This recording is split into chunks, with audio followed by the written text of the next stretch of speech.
할렐루야. 오늘은 좋은 추석 명절입니다. 좋은 명절에 여행을 가신 분도 계실 것이고 또 여행을 오신 분도 계실 것입니다. 복된 예배 자리에 오신 여러분에게 하나님의 은혜와 축복이 넘치는 귀한 시간 되시기를 바랍니다. 요즘은 고향이 어디냐고 묻는 것이 신뢰라고 말합니다. 그래서 취업을 할 때에 이력서에는 고향이나 본적, 출신 학교, 학력 이런 것을 기록하지 않는다고 그래요. 지금 현재 이 사람의 모습만 보고 평가한다는 것입니다. 그런데도 사람들은 고향을 좋아하고 고향을 찾아가는 것을 아주 좋아합니다. 어제도 텔레비전 뉴스에 보니까 부산 고향집에 오는데 9시간 걸려서 왔습니다. 그런 이야기를 들으면서 참 좋겠다는 그런 생각을 했어요. 부모님이 계시고 형제와 이웃들이 계신 고향은 옛날에 향수를 느끼게 하고 사람 사는 맛에 즐거움을 누리게 하는 것이죠. 그러니까 8시간, 9시간 걸려서라도 고향을 찾아가는 것은 그만큼 내게는 고향이 즐겁고 평안하기 때문일 것입니다.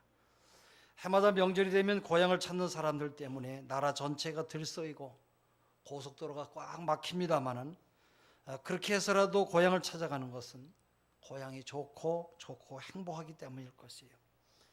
우리가 잘 아는 대로 고향은 내가 태어나서 자라는 것을 고향이라고 말해요.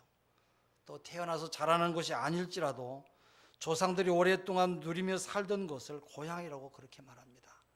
그래서 고향은 생각만 해도 편안함이 느껴지는 곳이지요. 그래서 고향을 찾는 것은 나의 뿌리를 찾는 것이고 내가 그동안 잊고 살아왔던 평안을 다시 찾는 것과 똑같습니다. 사람들이 고향을 찾아가는 이 명절에 우리가 깊이 생각해 봐야 될 것은 예수를 믿는 우리들이 진정으로 사모하고 꼭 가야 되는 고향이 어디냐 하는 것입니다. 우리가 명절 때 고향을 찾아가는 사람을 귀성객이라고 말해요. 귀성객은 한자말로 고향을 찾아가는 사람, 손님으로 돌아와 살피다가 가는 사람이라는 것이에요. 돌아올 귀, 살필 성, 그 다음에 손님객이라고 하는 그런 말의 합성으로 객지에서 부모를 뵈러 고향에 돌아오는 사람을 귀성객이라고 말해요. 그러나 손님객자가 이 지칭하는 것처럼 귀성객은 고향에 돌아가도 손님으로서 사는 것이 결코 평생토록 안주하기 위함이 아닌 것인 걸 알 수가 있어요. 우리들 또한 이 땅에서 손님과 같은 그런 존재들이에요. 오늘 우리들은 오래 살기 위해서 영양제를 먹고 머리 염색을 하고 주름을 펴고 또 머리에 힘을 주고 아무리 근사하고 화려하게 꾸며 입어도 100년은 여러분 이 땅에 안 계신 줄로 여러분 믿으시길 바랍니다. 우리 모두는 다 시한부 인생들이에요. 하나님이 우리를 부르시면 다 가야 될 사람들이에요. 그러니까 여러분 얼마 남았어요? 100년 안 남았어요. 우리 옆에 분에게 한번 말씀 좀 하세요. 가르쳐 주세요. 100년 안 남았습니다. 예, 100년 안 남았어요. 예. 우리들은 모두 다 이 땅에 잠시 왔다가 가는 그런 존재들이에요. 우리들은 이 땅에 영원히 발붙이고 살 사람들이 아니에요. 우리들은 그러기 때문에 나그네와 같은 존재라고 말하는 것이에요. 그러나 예수를 믿는 우리들을 표현할 때는 세상 사람들과 다르게 객이 아닌 또 다른 말로 말해요. 순례자, 본향을 향해서 가는 사람이라고 그렇게 말해요. 이 순례자란 믿음의 도를 쫓아가는 사람을 말합니다. 우리는 단순한 순례자가 아니라 본향을 찾아가는 믿음의 사람이에요. 다시 말하면 믿음의 바탕인 뿌리 근본을 향해서 저 높은 본향을 향해서 가는 사람을 말하는 것입니다. 그럼 우리가 가야 되는 이 순례의 끝인 이 본향은 어디입니까? 이 질문에 대한 대답은 처음으로 순례길에 나섰던 아브라함의 이야기가 성경에 나와요. 아브라함은 모든 믿는 자들의 조상, 바로 믿음의 조상이라고 하는 말을 들었어요. 그의 순례의 길의 삶은 전 세계 모든 믿는 사람들이 본받아야 될 믿음의 본보기임을 나타내는 그런 칭호가 바로 믿음의 조상입니다. 그러므로 아브라함의 순례길은 우리도 본받고 따라가야 될 그런 길인 것이에요. 아브라함은 75세에 하나님께로부터 새로운 삶의 길로 부름을 받았어요.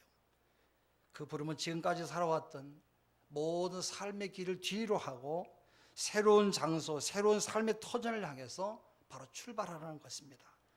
하나님께서는 아브라함에게 따라가기가 매우 힘든 명령을 말씀하셨어요. 너는 네 고향 친척 아비 집을 떠나라는 거예요. 여러분 이러한 말씀은 참으로 황당한 것이에요. 하나님의 명령을 따르기 위해서는 본토, 친척, 아비 집을 떠나야 되기 때문에 그래요. 우리가 어떤 사람을 가르칠 때 맨 처음 하는 말이 뭐라고 말합니까? 가장 기본적인 여러분 고향을 말해요. 그 사람 어디 사람이냐? 고향이 어디냐? 어느 집안 자식이냐? 가장 기본적인 고향을 떠나라는 것이 하나님께서 말씀하신 명령이에요. 이 말은 매우 순종하기가 어려운 말씀이에요. 또 수많은 약속을 하셨어요.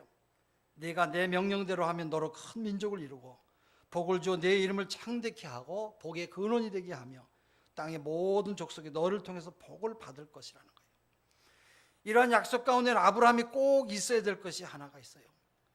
그것은 지금까지 아브라함에게 75살이 될 때까지 없었던 자식이 있어야 되는데 자식이 없었어요. 아브라함에게는 아들이 없었는데 하나님께서는 네가 이 말을 따라가면 너를 통해서 모든 족속이 복을 받을 것이라는 것이에요. 아브라함에게 자식이 있어야 큰 민족을 이루고 이름이 창대케 하며 복의 근원이 될 수가 있는 것이에요. 창세기 11장 30절에 보면 사례는 잉태하지 못함으로 자식이 없었더라 그랬어요. 아브라함 부부에게는 분명히 자식이 없음을 말씀하고 있어요. 근데 지금 아브라함은 하나님께로부터 백지수표와 같은 그런 약속을 받았어요.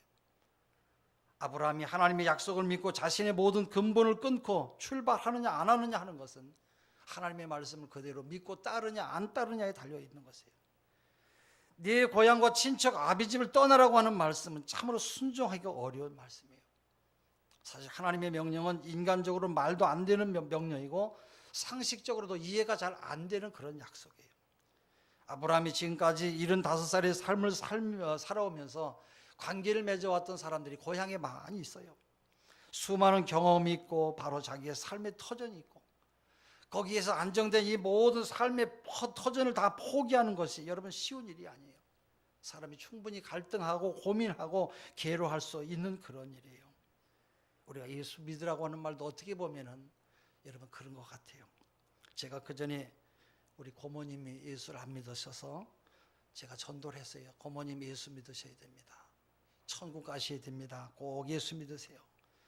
하나님은 지금도 살아계시고 우리의 모든 삶을 주관하시는 하나님입니다. 그러니까 고모님이 꼭 예수 믿어서 천국 가셔야 됩니다.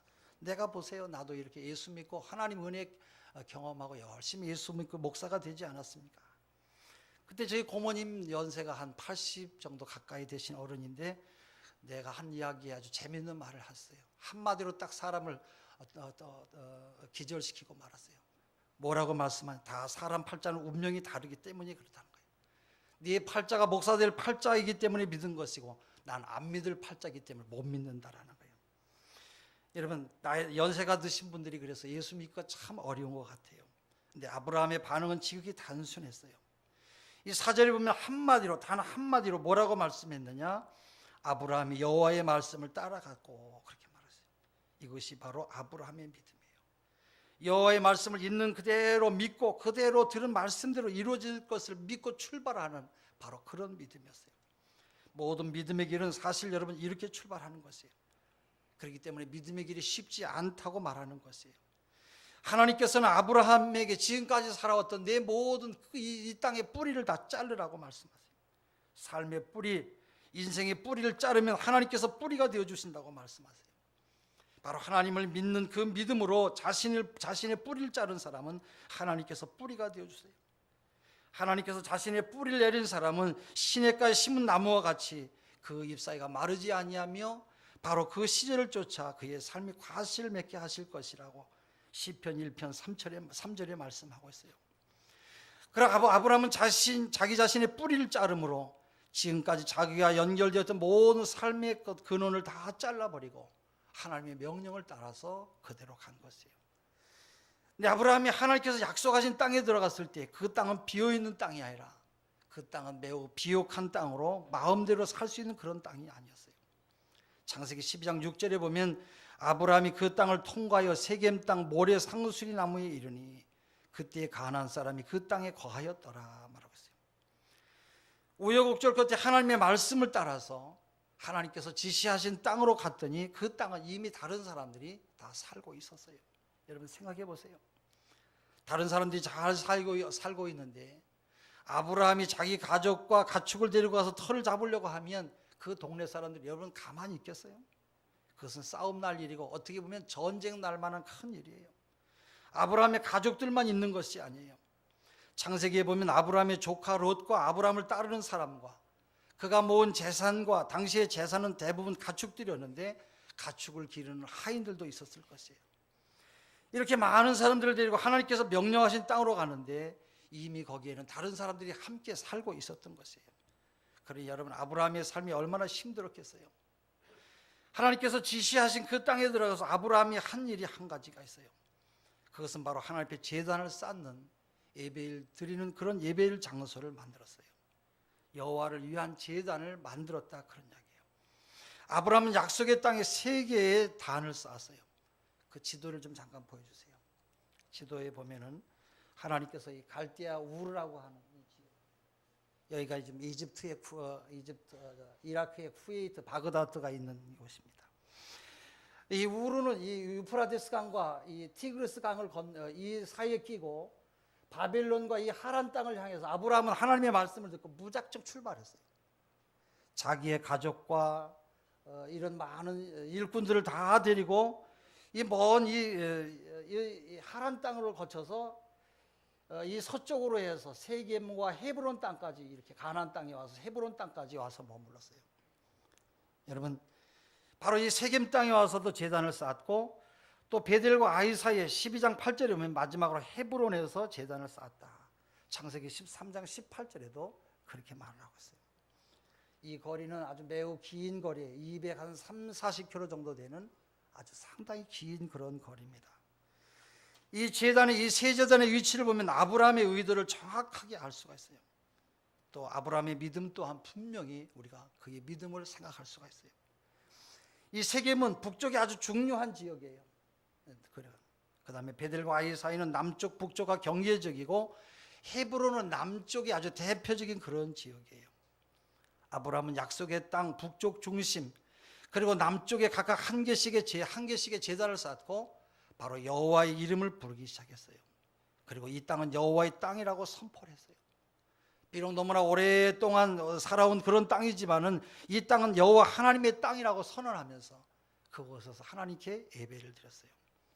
하나님 말씀에 순종을 잘하며 하나님 마음에 합하게 살았던 아브라함입니다마는 그가 단 한 번도 흔들림이 없이 하나님 마음에 쏙 들게 살지는 못했어요. 실수가 있었어요.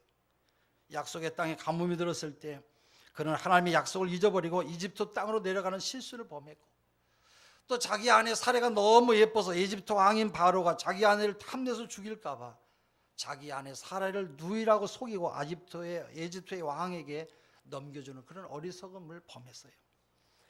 그리고 하나님이 75세 아브라함에게 후손을 주시겠다고 하셨는데 순례길 10여 년 동안 하나님께서 약속하신 후손이 없으니까 하나님의 약속을 기다리지 못하고 아내의 말을 따라서 85세에 첩을 얻어서 자기 자신의 힘으로 이스마엘이라고 하는 그런 아들을 낳기도 했어요. 하지만 아브라함은 이러한 실패를 통해서 하나님이 주신 약속은 인간이 아닌 하나님께서 이루신다고 하는 사실을 깨닫게 되었어요. 마침내 아브라함이 모든 것을 다 포기하고 하나님께 모든 자기의 뜻과 생각을 다 포기하고 의지하였을 때, 하나님께서는 아브라함이 100살이 되었을 때 약속을 이루실 이삭을 아들을 주셨어요. 아브라함은 75세 약속을 받은 아들을 100살에 얻었어요. 여러분, 100살의 아들을 얻었으니 얼마나 귀하고 얼마나 소중하겠어요. 근데 하나님께서 또다시 아브라함에게 나타나셔서 청천벽력 같은 그런 명령을 하세요. 또 가라는 것이에요. 두 번째 가라고 하는 말씀은 결코 쉽지 않은 그런 명령이에요. 창세기 22장 2절에 보면 내 아들 내 사랑하는 독자 이삭을 데리고 내가 내게 지시하는 한 산 거기에서 그를 번제로 드리라는 것이에요. 아들이 없이는 하나도 이루어질 것이 없는 약속들을 주시고, 또 100살이 되어서 우여곡절 끝에 겨우 얻은 이 약속의 씨인 바로 이삭을 하나님께서 달라는 것이에요. 그것은 죽여서 바로 나에게 제물을 되게 하라는 것이에요. 여러분, 이성적인 판단으로는 도저히 말이 안 되는 소리예요. 아브라함은 이삭으로 인해서 미래의 희망을 꿈꾸며 살았는데 하나밖에 없는 자식이요, 하나밖에 없는 희망인, 장래의 희망인 아들을 제물로 삼으라고 하는 것이 여러분 말이 되는 소리예요? 이건 말이 안 되는 소리예요. 지금 말이라고 하십니까? 그렇게 항변할 수가 있는데 아브라함은 신기하게도 그런 말 한마디도 하지 아니하고 하나님의 약속의 말씀을 그대로 믿고 따라가요. 성경은 아브라함이 평상시보다 더 일찍 일어났다고 기록을 하고 있어요. 그래서 창세기 22장 3절에는 아브라함이 아침에 일찍 일어나 나귀의 안장을 지우고 두 사환과 그 아들 이삭을 데리고 번제에 쓸 나무를 쪼개어 가지고 떠나 하나님이 자기에게 지시하시는 곳으로 가더니 그랬어요. 소풍을 가는 게 아니에요. 자식을 바쳐야 되는 그런 길인데도 아침 일찍 떠났어요. 아브라함은 사할 길을 가야만 가야지만 모리아산까지 도착하는 그런 길이에요. 사람이 어떤 결심을 하고 그 결심을 지킬 때는 3일 정도 간다고 그래요. 3일이 지나면 결심대로 잘 지키지 못하는 경우가 많아서 작심삼일이라고 하는 그런 말이 있는 것이에요. 아브라함이 결심하고 순종하기로 하고 가다가도 마음이 변할 수 있는 3일 길이었어요. 그런데도 아브라함은 믿음으로 흔들리지 않는 그 말씀을 붙들고 그대로 순종했어요. 여러분, 아무리 하나님의 명령이라고 할지라도 그게 어떻게 가능하겠어요? 네, 히브리서 11장에는 바로 그 답을 이렇게 말씀하고 있어요. 히브리서 11장 17절부터 9절에 제가 읽을게요. 아브라함은 시험을 받을 때 믿음으로 이삭을 드렸으니 저는 약속을 받은 자로 돼 그 독생자를 드렸느니라. 저에게 이미 말씀하시길 네 자손이라 칭할 자는 이삭으로 말미암음이라 하셨으니 저가 하나님이 능히 죽은 자 가운데서 다시 살리실 줄을 생각한지라. 비유컨대 죽은 자 가운데서 도로 받은 것이니라. 새로 번역된 이 쉬운 성경에 보면 이렇게 히브리서 11장 19절을 말씀하고 있어요. 아브라함은 하나님께서 죽은 사람도 살려주신다고 하는 것을 믿었습니다. 아브라함은 이삭을 죽은 사람들 가운데서 다시 받은 것입니다. 아브라함은 하나님이 어떤 분이신지 분명히 믿었어요. 비록 이삭을 죽일지라도 다시 살려주실 것을 분명히 그는 믿었다, 그런 말씀이에요. 이렇게 아브라함은 하나님이 비록 이삭을 죽일지라도 다시 살려주실 것을 믿었기 때문에 그는 바로 믿음의 조상이 된 것이에요. 할렐루야. 여러분들도 이런 믿음을 가질 수 있기를 바랍니다. 아브라함은 자신의 바탕이요 뿌리인 본토 친척 아비집도 끊고 떠나면 하나님께서 약속해 주신 대로 이루어 주실 것을 믿었고, 백살해 주신 자식도 하나님의 명령대로 행하면 결국은 하나님께서 죽여도 살려주실 것을 그는 그대로 믿었어요. 그리고 하나님이 이끄시는 곳이 어디든지 어떤 일이든지 그대로 가면 하나님께서 결국 합력하여서 선을 이루어 주실 것을 그는 분명하게 믿었어요. 오늘 예배가 끝나고 고향을 찾아가거나 고향을 오신 분들은 모두 다 여러분의 가정에 믿음의 조상들이 될 수 있기를 바랍니다.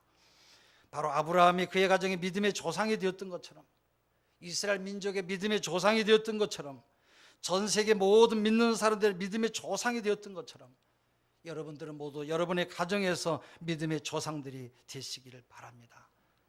여러분, 추석 명절은 여러분 태어난 곳, 내가 자란 곳 고향을 찾아가는 날이에요. 그렇다면 여러분이 고향 가는 사람, 저 높은 본향을 향해서 달려가는 사람들인 것을 다른 사람들이 알아야 돼요.